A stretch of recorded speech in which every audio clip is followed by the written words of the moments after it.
हमारी कहानी में दो गाय है। एक का नाम है गोमाता और दूसरे का नाम है रुक्मिणी। गोमाता की बेटी रुक्मिणी थी। रुक्मिणी माँ बनने वाली थी, इसीलिए हर दिन रुक्मिणी और गोमाता घास खाने के लिए साथ में जाते।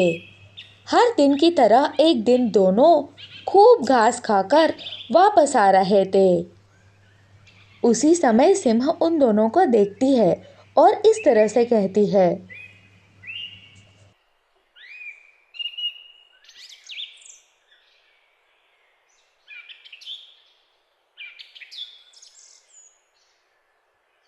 रुक जाओ तुम दोनों।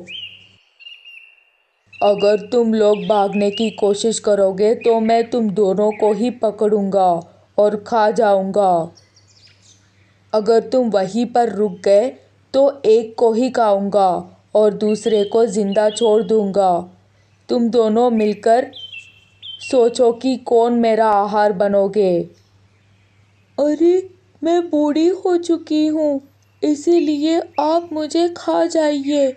मेरी बेटी को छोड़ दीजिए, वो माँ बनने वाली है।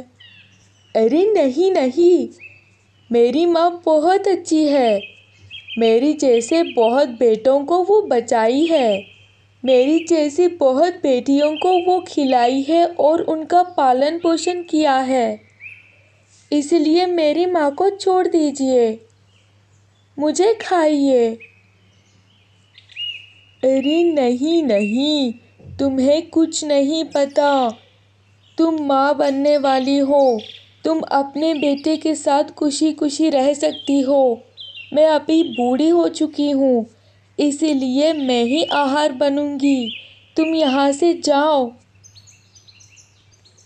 नहीं नहीं माँ, मैं तुमको ऐसे कैसे छोड़कर जाऊंगी। मैं तुम्हें मरने नहीं दूंगी, इसलिए आप मुझे खाइए और मेरी माँ को छोड़ दीजिए। अरे अरे, तुम दोनों चुप रहो। तुम दोनों अब क्यों लड़ रहे हो? वैसे भी अब मुझे खाने का मन नहीं हो रहा है। मुझे बहुत नींद आ रही है। तुम दोनों यहाँ से चले जाओ, मैं यहीं पर सो जाऊँगा। मुझे थोड़ा नींद की ज़रूरत है। इस तरह से सिंह वहीं पर सो जाता है और दोनों घर वापस चले जाते हैं।